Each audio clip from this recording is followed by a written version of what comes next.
Nag-message sa akin yung researcher kong si Sophie sa Pinasarap. Sabi niya, Aray at Pampanga raw kami, land activities, walang lusong. Hindi na ako maniniwala kay Sophie.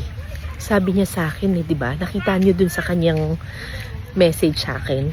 Wala raw lusong land activities. Di ko alam ganito yung land na tinutukoy niya.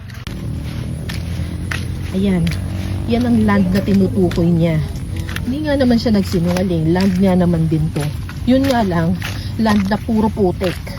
Hindi ako nagdala ng aqua shoes kasi kala ko hindi ako mababasa. Hindi ako nakapaghanda ng raincoat. Kaya ito, garbage bag tayo. Ang liit!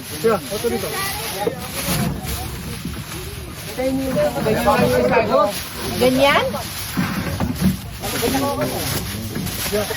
Walang kamay! Okay, mangingisda tayo ngayon. Mangunguha tayo ng mga karpa. Dito kasi sa Candaba, kapag mas maulan, mas gusto nila. Kasi mas marami raw isda na dumarating kasi umaapaw yung ilog. Tara! Ang lalaki ng mga isda dito. Tingnan nyo, oh!